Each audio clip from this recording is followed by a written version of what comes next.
Well, take a bow, son. I mean that, take a bow. Is football coming home? So that's a big question that's on everyone's mind at the moment, what with England being in the World Cup and doing really well. So obviously, go back to the first game with Tunisia. I sort of watched England on and off in the qualifying rounds. I don't know, I think the tournaments over the last few years and growing up has sort of waned me and sort of eroded my confidence in the team, I suppose. I was quite pessimistic and I don't want to say disinterested, but especially what with the whole Allardyce thing and the Southgate taking over. Southgate's not exactly got an amazing track record as a manager, and frankly the team as well, the English team, is not. It's probably one of the, I don't want to say weakest, but we haven't got any like absolute world beaters. If you compare it to like 2006, 2010 squads, we had the likes of Lampard, Gerrard, Rooney, Owen, Ashley Cole, massive names who achieved so much at club level and were performing at such a high level at club. And obviously we've got like the Harry Kane type of players. We've got Dele Alli, who had a really good season.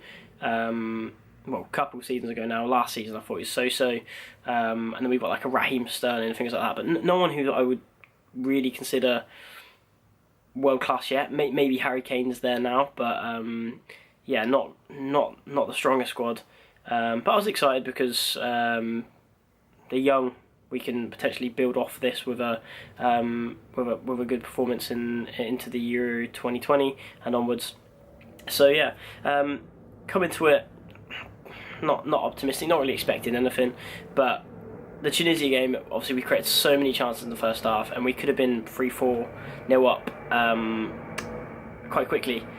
I think Lingard, Sterling missed an open goal, a tap-in as well, so it all looked very promising. The football was great, and obviously we ended up winning 2-1 with a last minute winner. So I looked at that and I saw it as potential, as in there's nothing more Southgate can do if he sets his team up so that they're creating so many chances, similar to Guardiola in his first season at City.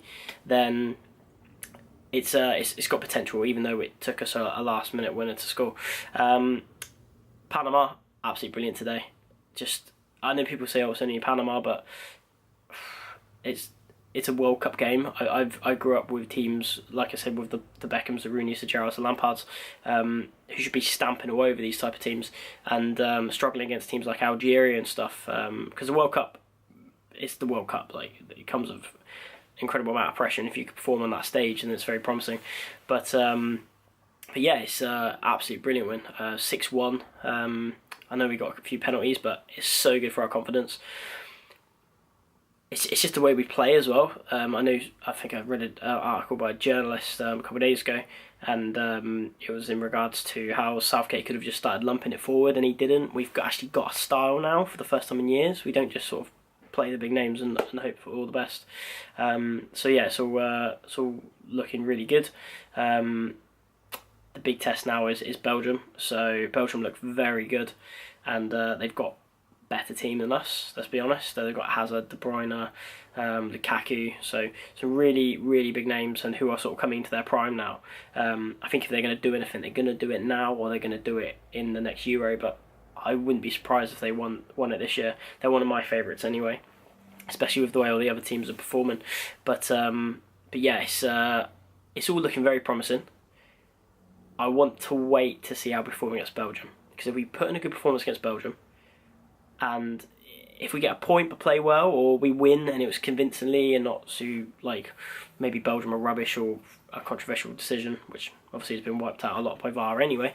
But yeah, it's looking really good. I'm very impressed by Kane, and Loftus-Cheek was very good against Tunisia. It's okay against Panama from what I saw. But yeah, it's all very promising. 2 wins out of 2, many goals scored, and football may be coming home.